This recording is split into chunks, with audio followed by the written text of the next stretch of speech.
Russia Ukraine যুদ্ধ ইস্যুতে যুক্তরাষ্ট্রের প্রেসিডেন্ট ডোনাল্ড ট্রাম্পের সঙ্গে রুশ প্রেসিডেন্ট ভ্লাদিমির পুতিনের সমঝোতা হয়েছে।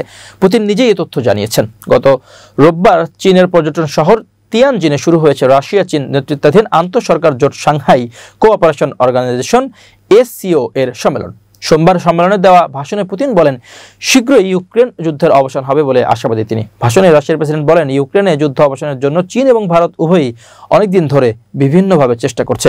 মস্কো এবং কিয়েভের সঙ্গে নিয়মিত এই ইস্যুতে আলাপ আলোচনার পাশাপাশি একাধিকবার শান্তি প্রস্তাবও দিয়েছে।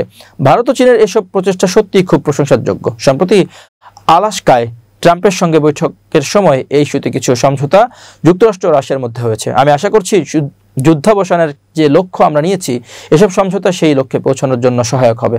কৃষ্ণ সাগরের উপদ্বীপ ক্রিমিয়াকে রুশ ভূখণ্ড হিসেবে স্বীকৃতি দেওয়ার প্রতিশ্রুতি দিয়েও তা রক্ষা না করা এবং পশ্চিমা দেশগুলোর সামরিক জোট ন্যাটো সদস্য পদের জন্য কিয়েভের আবেদনকে ঘিরে কয়েক বছর ধরে টানাপোড়েন চলে রাশিয়া ও ইউক্রেনের মাঝে।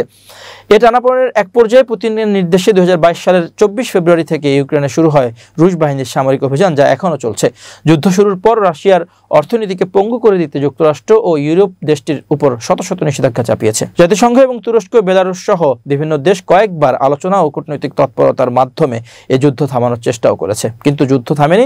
তিয়ানজিনে SCO সম্মেলন উপলক্ষে দেওয়া ভাষণে পুতিন বলেন, এই যুদ্ধের প্রধান কারণ হলো ন্যাটোর সম্প্রসারণের মাধ্যমে পশ্চিমা বিশ্ব ইউক্রেনকে তাদের বলয়ের মধ্যে নিয়ে যেতে চাচ্ছে। যদি এতে তারা সফল হয়, তাহলে সাবেক সোভিয়েত ইউনিয়নের অন্তর্ভুক্ত অন্যান্য দেশগুলো তারা ন্যাটো এবং ইউরোপীয় নিরাপত্তা বলয়ের মধ্যে আসার প্রলোভন দেখানো শুরু হবে।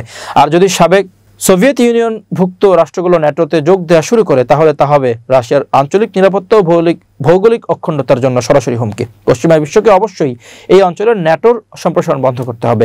এই যুদ্ধের মূল কারণ এটাই। যদি মূল কারণের অবসান না ঘটে, তাহলে যুদ্ধাবসান স্থায়ী ও টেকসই হবে না, ভাষণে বলেন পুতিন।